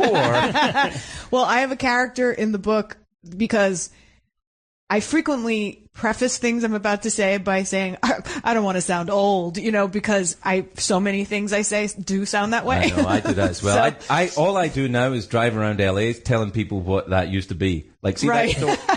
Like, that store used to be a different store. Well, it's funny. I think there are many reasons to feel nostalgic for earlier times, but I don't want to sound old, but I just forgot what I was going to say, which is about the oldest person thing you can possibly do. Let me tell you a thing that I don't want to sound old, but when I was on the Drew Carey show, which is a long time ago, I remember you were doing the Gilmore Girls on right across the way. Yeah, and I used to hang out like outside my trailer so that you'd come by. No, you didn't. Yeah. I was always like trying to go, hi. Really? Yeah, but you always said hi to Ryan Stiles, but you because you knew him, I guess. and I was like, maybe if I just, I don't know, I wore low cut outfits. Wow. Yeah. You showed your cleavage. A lot of it didn't cleavage. work. Yeah, I can't believe it. Meanwhile, I would have gone out with you in a second. I'd have gone out with you in a second. Well, here we are. Yeah, there you go. There you go. That's what happened. So don't wait outside trailers with low-cut outfits. Well, what I think you have to do is if you like someone, you have to respectfully let them know. Yeah. You can't passive-aggressively hope that they're going to notice. But there's a funny thing. That's not as tough a situation as if we were actually on the same show, but we were both on that lot for a long time. That's and, true. What if you ruin your lot mate, kind of relationship, and then you're not standing outside the trailer, you're cowering behind the fake Starbucks, like trying to. But that's part of the cut and thrust of life. Yes. You have to. What is it that it's the prophet Khalil Gibran? Throw yourself on the threshing floor of love. Wow. Or you will. You it's something like, look it up, Joe. It's on the internet. The prophet Khalil Gibran, Lebanese Christian philosopher. It's very interesting. Have you read that? I have read Khalil Gibran a long time ago. Not well enough to have quoted it just like you did. Well, that was my book that I used to try and pick up girls in the 1990s. I should have. Perfect. I should have said, like, hey, Lauren. you look like Lauren. And I should have done extra Scottish accent. We were talking about that. Excuse me, Lauren, would you like to look at the prophet? Yes, of course. Right. I don't even care which prophet. It sounds so appealing. Oh, right. It is. But you've had such an interesting career. I almost forgot about that, the Drew Carey time, and then that you became one of the very few talk show hosts of our. I think they don't really have talk shows anymore. It's kind of different now. Well, this kind of thing is more about conversation. I mean, yes, you're right, and also I just mean, do you sometimes look back and think, I got one of those jobs? Those are so hard to get and do. And do you know that I guest hosted after you left? Did you really? Yeah, just one night. Did you like it? I did like it. It was kind of last minute. I had complained to your producer that there weren't enough women doing it. I totally agree with that. I was pitching for a woman to take. I just thought a woman would have been a good idea when I left. Well, to replace you for sure, but even in the guest hosting, and maybe it's just not for everybody. And anyway, it came up kind of last minute. I think somebody dropped out, so I didn't have a lot of time to prepare. I had 104-degree fever, which became my de facto monologue because that's all I had to do. I was like making my way through this like crazy flu, but I really loved it. I mean, it was very strange to be there without you, but it just was something I thought I'd never get a chance to try again. I think late night is a little bit like hooking up with a crazy person. Like for 1 or 2 nights, it's sensational. Right. But for a long-term relationship, it's a very bad idea. I cannot imagine that lifestyle. I can't imagine it for years on end. Cheryl will tell you, because we were together through the whole time. I fired her the first year, but that lasted about an hour until she got I from just her. love the idea of people saying that is unacceptable. Well, and you go, all right, well then. Well, not everyone, only Cheryl. Yes, it's right. Like you can't, Cheryl. Mm-hmm. She's sitting right here. She loves being in the spotlight, too. That's probably why she became a publicist. Do you know what? So that she was getting interviewed for things. Do you know what I love? I love watching red carpet events when you see giant movie stars and Cheryl's in the background saying no to people. That's my favorite She once thing. swatted a newspaper out of, how the Golden Globe thing, and you go and speak to them, and then they want you to take a picture with them in their newspaper. Yeah. And she didn't like the paper or the person who was trying to, and she just went, no! And she slapped the paper out of There was a paparazzi tried to take a picture of one of my kids when he was on my shoulders. I saw her body check him like a football tackle. It's fantastic. So what I'm saying is, if you're a high-end Hollywood celebrity thinking, I'm needing a new publicist, Cheryl Maisel is what I'd say. Or a bodyguard. Yeah, or a bodyguard. or just someone to look after your dog via an app. It'll be fine. So you did it, and now you're writing. Is that how, as you very slowly age? Is that what you're going to do? Is like get maybe a house in Maine and sit on the coast and write gothic novels? Nice. Oh, that sounds nice. Like most things that have happened to me in my life, it wasn't a calculated decision so much as it was, I felt inspired. Right. And the inspiration may partially have come out of need, but really what the first thing came out of was I had time. And it was just what happened to my brain when it wasn't being occupied by a 14-hour, acting job. Right. And I just kind of started thinking about when I started out and also just the idea of doing something on my own. And so I wrote that book. And then I found when I went to write this one, I had learned so much. And that was a new feeling that I hadn't had in a while, like that was such a high of a kind. Like, I think just to learn something new and to feel like, ooh, I exercised this and I got a little bit better, and, maybe I can push myself. What about turning it into television or movies? Will you do that? The first book was Ellen's company bought it, and I wrote it as a pilot, and it didn't get picked up. But I've found a couple different things. I found this book and I adapted it as a screenplay. We'll see what happens with that. Right. Like, I'm just kind of, the publisher's another book. It's just now become something. And speaking to my coastal house in Maine, it does give me a little bit of peace that I don't know if I want to be an actor at age 65. It's funny. I bet you Cheryl's getting mad at you saying that, but she used to, but that's, representation sometimes get a little angry if you start, changing gear a little bit. Not necessarily Cheryl, but sometimes agents and stuff, I think, get a little uncomfortable when you say, I don't really want to do that anymore. Well, I literally started saying, I'm retiring. And my manager called me and he was like, don't say that to people. Yeah, you're not Frank Sinatra. Don't say right. that. Yeah. Well, not only were I not Frank Sinatra, but he was just like, don't put that out. What are you doing? Don't. And I said, it's just how I feel. I just feel, and it's actually out of feeling so fortunate. I feel like I got to do this great show. Then I got to come back and kind of finish it. I got to do this other great show. I don't know, like.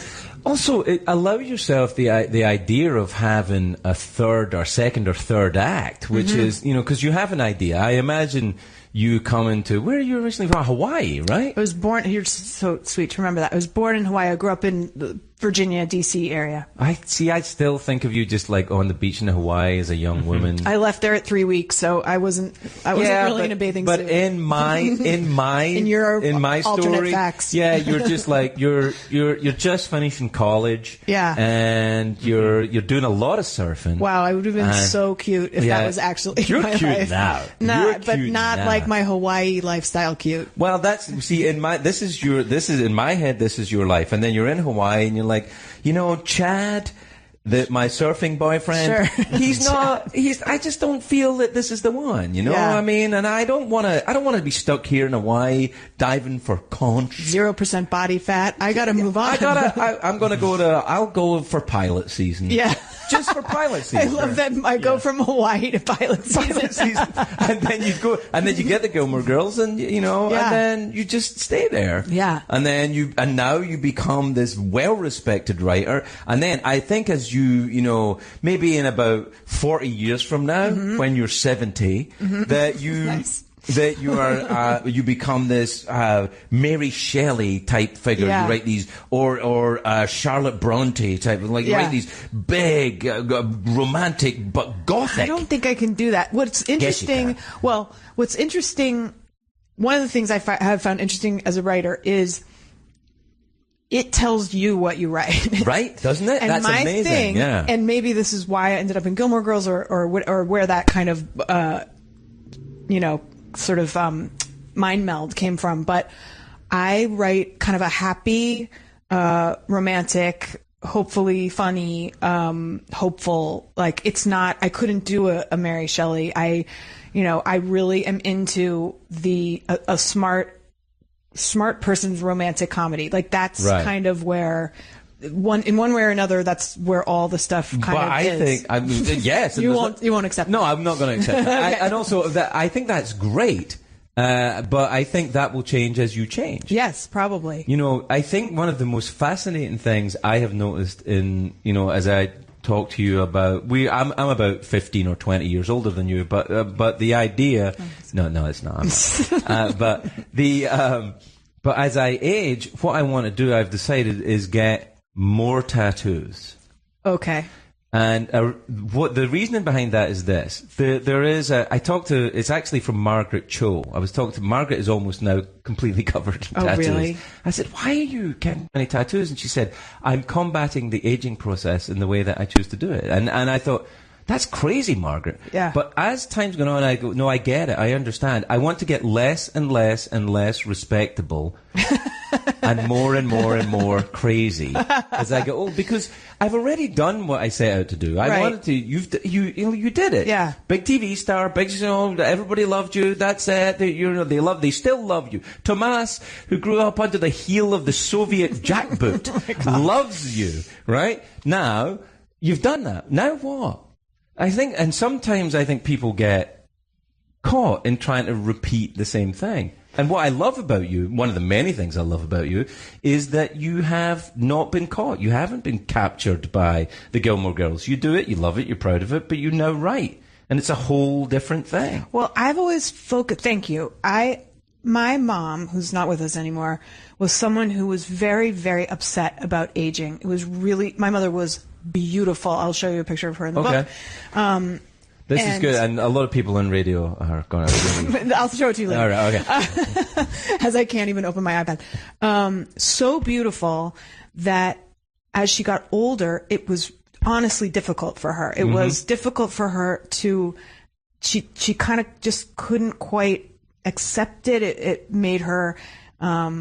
she worried about it. And as a kid, I always thought, she seems like she's not comfortable. And by the way, she's still incredibly beautiful she died at 61. But, I just never wanted to feel in that box of, I got to worry so much about, because what's scary to me, sometimes you see actors who are not, they will refuse to move on from whatever position in time they've decided was their best. And they just keep trying to look that way. And I just can't do it, and I don't want to. It leads to unhappiness, I think, because you can't freeze time. It's like the whole idea. I remember seeing a very good documentary about Elaine Stritch on Netflix. Yeah, and who, you know, certainly a woman who had her own challenges, but.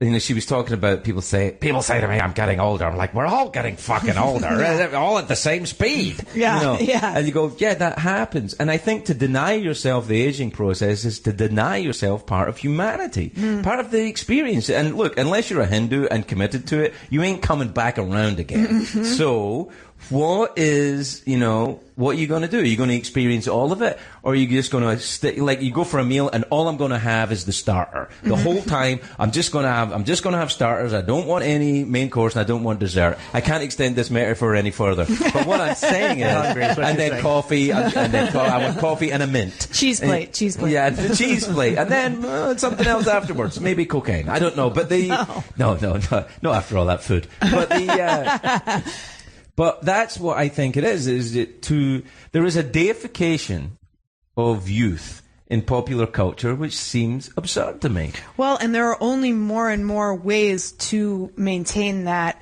illusion, and more kind of technology or, you know, whatever there is in the world of surgery or whatever's beneath that. You know, there are a lot of people who look incredible for their age, and the age keeps, it's like, it used to be like 30s, 40s the new 30, and now it's like 75's the new like 22. For me it is, for sure, yeah.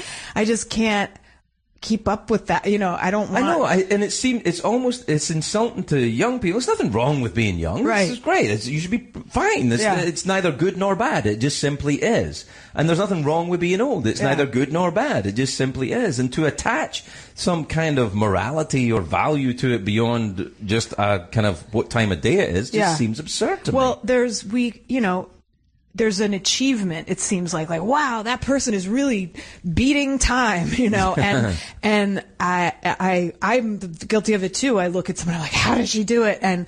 But it's just something, I don't think I'm quite at a crossroads yet, but it's something I think about a lot in terms of what do I want to be doing 10 years from now, you know? Well, I think a large Gothic mansion.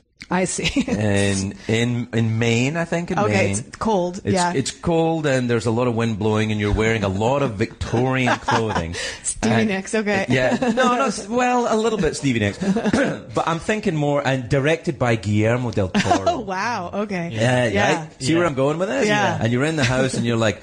No, and you're saying no. I only write romantic comedy, smart romantic comedies. But what happens is, as you know, what happens that the story starts to write you. Ooh. The story. See what I'm saying? Is you write a character, and it doesn't go the way you want it to go. But by the way, that's my experience, and I wonder if you feel this way too. Your book does start to write you. Of course it does. It tells you where it's going next, and sometimes you're in a fight with it, and sometimes you're getting along. And you always lose. If you don't lose that fight, it's not going to be a good book. You have to lose that fight. I think that I had a fantastic conversation once with Stephen King, who...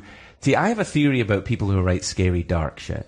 Because everyone I've met who writes scary, dark shit is very well adjusted and friendly. And everyone I've met who writes romantic comedy is struggling. Oh, wow. And it's darker in there. And I think that sometimes for people that write romantic comedy, this is my theory I'm applying to you today that I've just thought of, that if you start writing darker and darker stuff, that you will get more and more happy and lighter in your life. Wow. Yeah, I'm thinking that's... Why not? I just made that up. I mean, I'll try. It sounds credible. It sounds credible, although I do... Have you read Stephen King's book on writing? Yes, I have. It's fantastic. It's really great. It really is. And I feel... There's a darkness in there. I mean, you know. No, I'm not saying that Stephen King doesn't have darkness. Yeah. But I think what he works it out. Yeah, he gets it. He gets his darkness from Stephen King head into the book.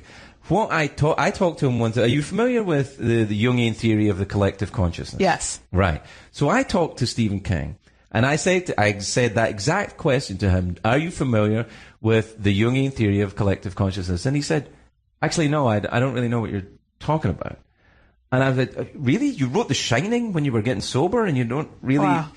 But of course he was. He just wasn't. I don't know why.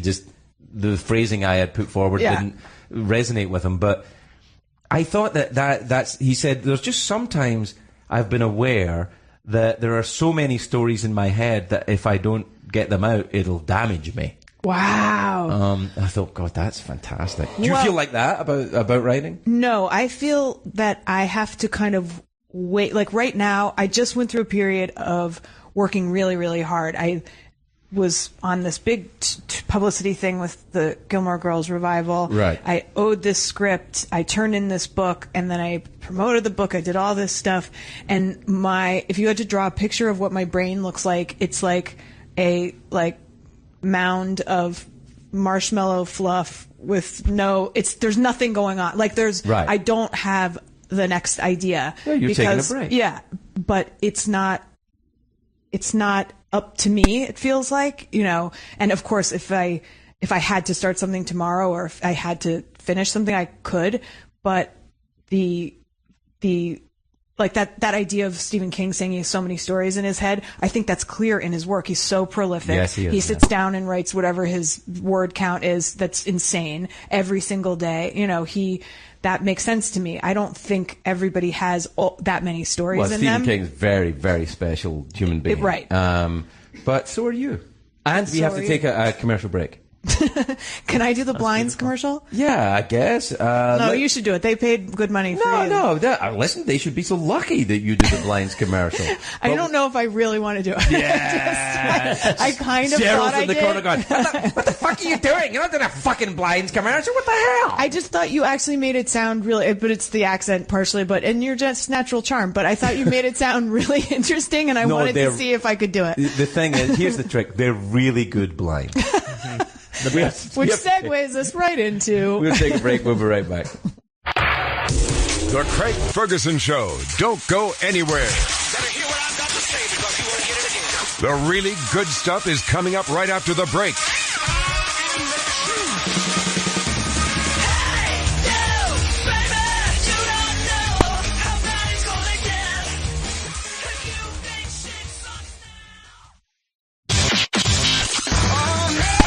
It's the Craig Ferguson Show on Sirius XM.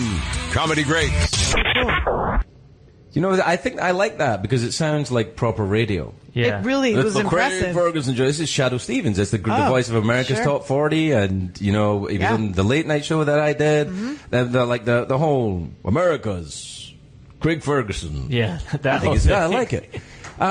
You know what? Do you want to take do we want to try and take a call for Lauren? Sure. Do you want to take a call, or do you don't want to talk to Of course, anybody? I'd love Are you to. sure? Yeah. All right then. What have we got then? Can someone say first-time caller, long-time listener? Somebody did that today. Oh, no. Somebody Really? Very exciting. Especially Yes. after 4 days. 4 days, yeah. Wasn't that great? We were so excited. It It's was a thing. was a truck driver. And somebody, because we were doing this whole truck thing at the beginning of the show. What started it? Let me just run you through what happened. Okay. Mm-hmm.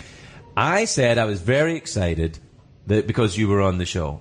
And That's nice. somehow that got on to driving. What was the and then we got on, I once sat on an elephant in Sri Lanka, and then I felt bad about it because now, like 25 years ago when I sat on the elephant, I was like, yeah, elephant ride, woo! Yeah. But now I'll be like, well, how does the elephant feel about this? Right. We've moved on from just jumping on elephants any old time we like. Right. It's now about, Right. hey, wait a minute, we don't do that anymore. We don't treat elephants like that. But also, it's perhaps you are different, and now Yes. you think more about the elephant and not just Yeah, I think the people, person sitting on him. people cared about elephants 25 years ago. I just wasn't one of them. And now I feel awful about that, because they're magnificent. Yeah. They really. Have you ever seen an elephant close up? I did a movie called Evan Almighty, which is sort of the Noah's Ark family movie. Right. And got Oh, to... I remember that movie. Yeah. Yeah, that's Yeah, right. yeah. There was a lot. Well, they weren't CGI Animals. elephants? No. Oh, right. And to watch this elephant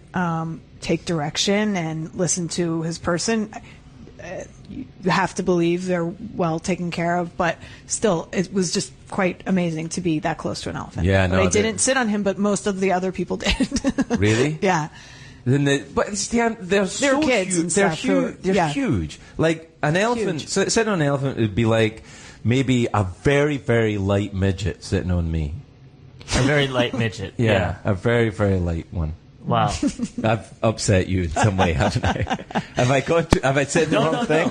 No, I just and then 20 years later, the midget would be like, "I should have asked him." I should have asked him. I just went ahead and sat on him, and I shouldn't have done that. Yeah, not his voice. No, That's not I'm his sorry. voice. That I went too far. I went too far. It's like when my son sits on my shoulders. Sure. It's like it doesn't weigh anything. It doesn't matter. Yeah. Although I'm not the offspring of the elephant, so I don't. Well, and by the way, someday perhaps your son will have his own son sitting on his shoulders, and I'm trying to make some deep observation about everyone sitting on each other's shoulders and then becoming the elephant. We all become the elephant. We all become the elephant. Yeah. I don't know where you're going with this, but I am going with you. I'm absolutely in for the elephant.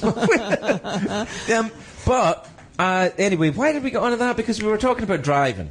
Yeah, I'm still not clear on how we ended up talking about elephants, but we did for a while. We talked to fruitful topic, I thought. Yeah. Well, you very famously are anti-animals, aren't you? No. Wait. No. You can't just start false scandals. I love animals. In fact, I was just talking about my because being here, I used to live around here, and I would walk my German Shepherd, who's not with us anymore. And then I found out you have two German Shepherds. They're my favorite dogs, and they're so smart. Yeah, they're so smart. They're so smart. Like I come home and they're watching like PBS. Yeah, stuff. exactly.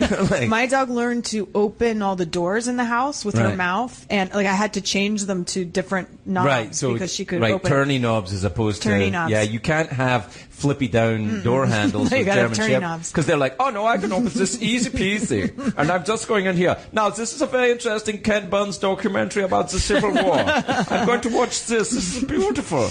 I want to meet your German Shepherds. They're fantastic. Well, we got to. I have other dogs, but they are elsewhere right now. Oh. They are living out of town. Oh my! They're at their country home. Well, kind of. This is the thing. My wife's mother. There's. It's a long story. Okay. Anyway, these two dogs are here. One of them is we got when he was just a little baby puppy in Vermont from a guy that we know that his dog had puppies, and the other one. It was an old German Shepherd that they found in a landfill in the valley. Somebody had thrown this dog away. Wow. I know. My dog was from the German Shepherd Rescue in Burbank, and it is as close as I ever hoped to come to online dating because I knew I wanted a German Shepherd, and I looked at all these pictures of German Shepherds, and I went to the thing not having met any of them, but really hoping it was going to work out. And I liked kind of these two, and I met this one and whose name was like, Daisy or something. They were like, we love Daisy too. Just so you know, Daisy is here because she killed a Doberman Pinscher. Oh my God. And I was like, Daisy maybe not the match Daisy for is me. here because she killed 5 hobos. Yes. And then my little dog, who was already, she's not little, she was huge, but she was probably 6 or 7 years old, and she had ground down her teeth trying to get out of something. And on their sheets, the person who left them behind leaves a little comment of why. And a lot of them had these like long stories of we were moving and blah blah blah. And my dog said, my son has a drug problem. Oh. And I just fell in love with this dog. I just thought, whatever you've been through, she was so smart. She had clearly been trained. I don't know. It just gave me this like connection, and that was my dog. It's amazing the thing, like when Megan, my wife, brought this, Heidi, the old. She said, named the dog Heidi. We didn't know what the dog's name was. She said, "We'll call her Heidi." I'm like, "Why?" She said, "It's the only German name I know." I'm like, "All right, Eva or Heidi, I guess." Right? Gretel. So, yeah. Thank you. There could have been so many others. But when we got Heidi back, I thought, well, we're not going to have to worry about this for too long. This dog's clearly, it's going to be a couple of weeks, and then it's going to be very sad, and let's get a goldfish. And but that dog has thrived. Yeah. Because I think they just need love. They need it. And I didn't notice that. So, I grew up around animals my whole life, but I'd never kind of noticed an animal come back to life like that. Ugh, isn't that nice? Yeah. Yeah. I grew up riding horses competitively. Like that was my. So did Megan. Really? Yeah, she does that too. Before I ever, I was always also interested in theater, but I just wanted to do something with horses. It started like when I was really little. I was like, I'll be a mounted policeman. What better job is that? That's a great job. Great job. Crowd control during riots on the back of a giant horse. I didn't think Very of that. cool. I just saw a guy on a horse one day in Central Park, and I was like, that's the life for me. But, you know, I did jumping and all that stuff. It was, but that relationship with those animals there's something really, really special about it. And I don't know. And unlike, I don't know. There's something about horses that really respond, and you're literally communicating with them, you know, just with your body and stuff. And I also have this theory, and Joe, you may want to pay attention to this because you're a younger gentleman. I have a theory that if you're a man and you meet a woman that has a horsey background, it's gonna be all right, if you know what I mean. All right. Because they've been around a big animal that just smells and poops and bumps into things. There's a little bit. It suddenly gets frightened for no reason at all. It's like you walk down the same street for 10 days and then suddenly, oh my God, a sign! You know, like horses are like that. Men are like that too. And also they're earthier. I think horsey women. They're kind of like sexually healthy. Wow. I think that. I will just take it. I'll take it. See, that proves my point. Yeah, wow. I think that's what I think it. Well, probably for men too. Although I've never been in a relationship with a horsey man. Mm-hmm. But maybe it's just somebody. There's that school up in Ojai where is this private school where they teach you to horseback ride? No, yes, I know. All this the kids get a horse to look after for their whole time at the school. Yeah. My godson almost went there. Yeah, isn't that amazing? I love that because it's a responsibility, but it also really gives you something back. But I just love that it's horses in particular. Right. Well, we had it at my school, but it was hamsters.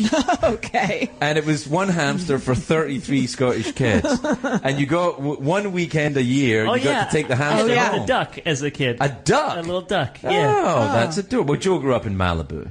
Yeah. What? Yeah. Oh, you did? Yeah. You seem East Coasty to me. That's Are you sure you grew up in think. Malibu? I get that all the time. I think that's a compliment, so thank you. Because you're a pale, bookish... Yeah, I can't really... I'm also Jewish, so I can't really go outside too much. I see. The sun takes me down. Malibu, what a wonderful choice. Yeah. Yeah, it's so weird that you are... But he's very Malibu. I mean... Oh, really? I've heard him say dude.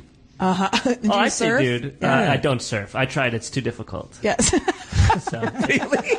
Yeah. Have you tried standing up? Yes, I've done it. Can you stand up? I did it in Hawaii. Yes. You did? Yeah. I couldn't even stand up long enough because I wanted to be on the board and yell, "I'm surfing" out loud, and I couldn't even do that. I was never up long enough to get the whole phrase "I'm surfing" out loud before hitting the water again. Wow. Yeah. Well, you grew up in Hawaii. I didn't. Yeah, no. but I know in your alternative. Alternative reality. Yeah. You know, you grew up in Hawaii. Yeah. Surfing.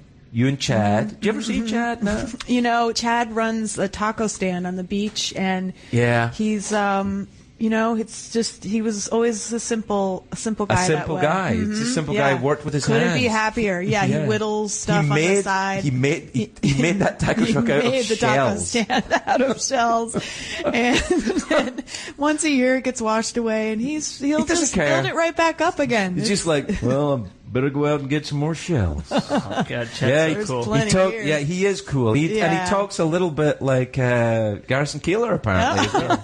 Well, I'm going to go out and get a few shells. That's it. Put them on. It's been a quiet day in Hawaii.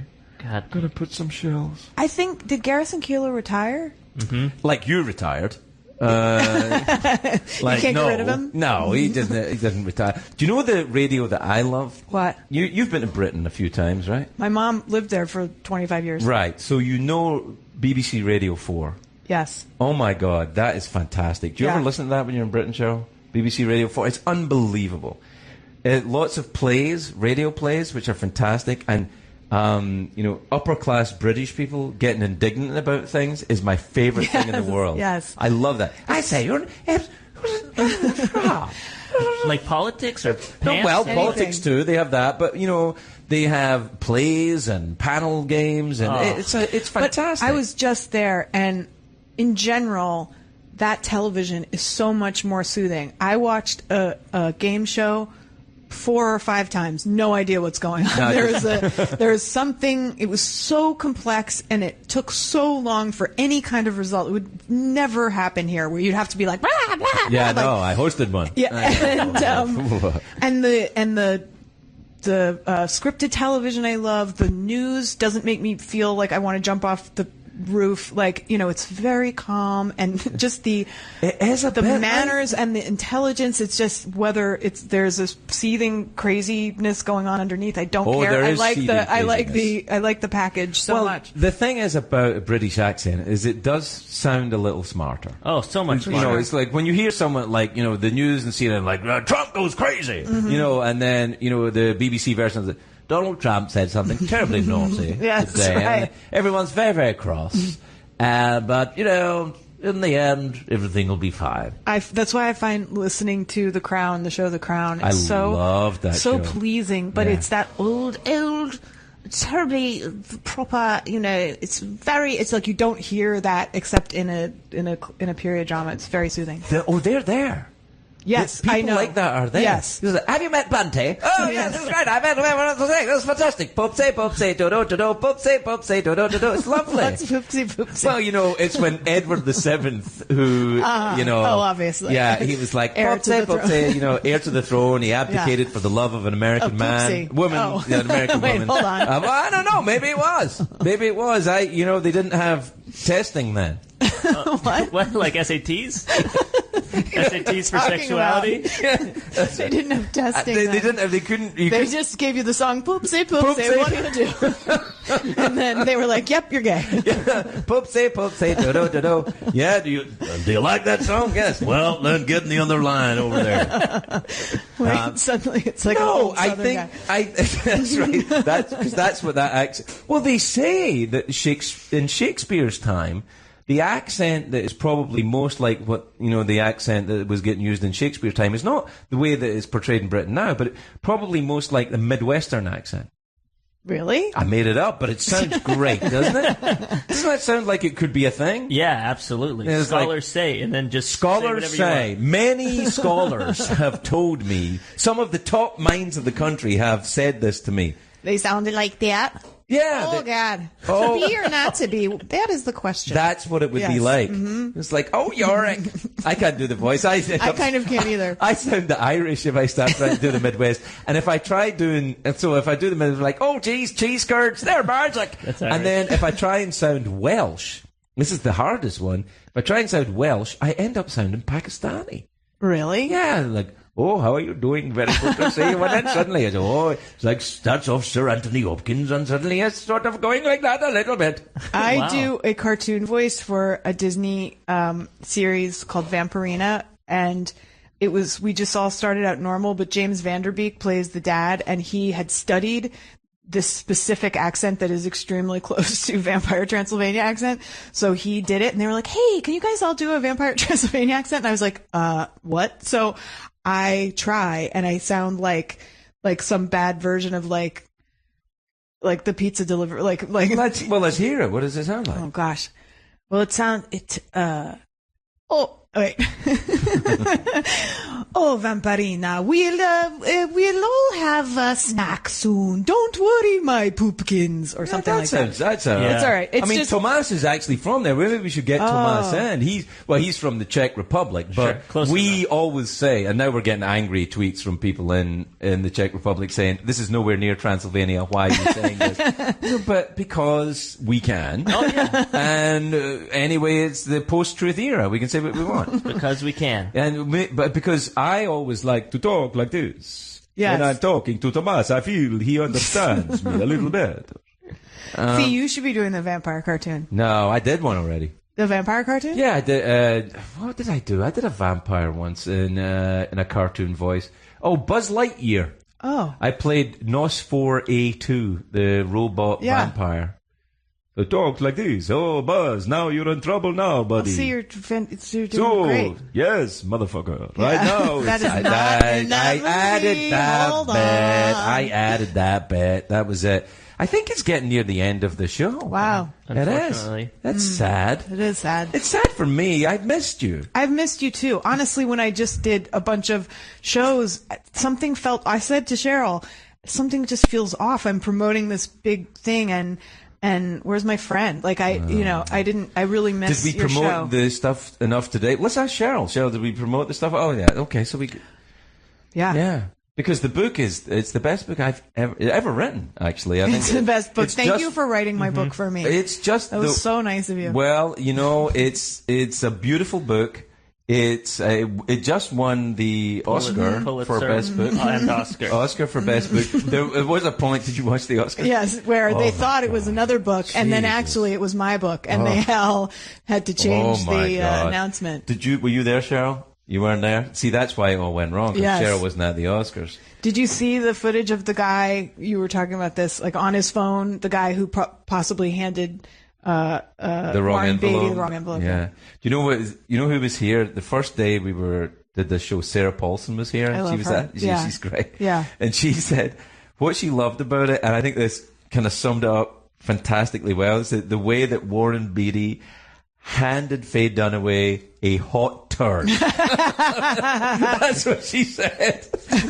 He just went, he's just like, you do not going to be on me. Yeah. And it's funny because Warren Beatty, clearly the father of teenage daughters, comes out, and all that's going crazy, and he's going, all right, everybody, now just calm down. Everything's going to be, here's what happened. But those moments, I've only had a few of them where you're up in front of a bunch of people, the adrenaline is high, it's everything, people are counting on you, you just don't want to mess up, you're just relieved you got to the podium without tripping, you can't think straight. It's a really unique kind of pressured moment, so I felt sympathy. I felt bad. Yeah, I thought one, Jimmy Kimmel did a fantastic job. He was great. Like as good as anything I've ever seen there. So easy. Oh, he was wonderful. And then no, nobody wants to harsh Warren Beatty, but I'm quite happily, trash a couple of faceless accountants who were on there, who should have been should have been paying attention. Yes. Frankly. Yeah. And that brings us back to the driving special. Don't text and drive. Don't. Yep. And don't text and give out Oscar envelopes. These are public service announcements. Are we done for the day, Joe? Is that it? I think we're done, guys. That's it. Lauren, it's been a joy. I hope you'll come and see us again soon. All the time, yeah. All right. I'm retired. Tell my publicist. My ambition is to get Cheryl on this show as a guest. Can't she just say one thing? I don't think she'll not do it. She just, it's shaking her head. It's against her code. They're like knights of the Illuminati or something. True, like other publicists be like calling her going, what the fuck? You broke the rules. Why you broke the rules? You're no longer one of us. One of us. One of us. All right. Thanks for listening, everybody. You're the best. Okay, I love you bye. too. Bye.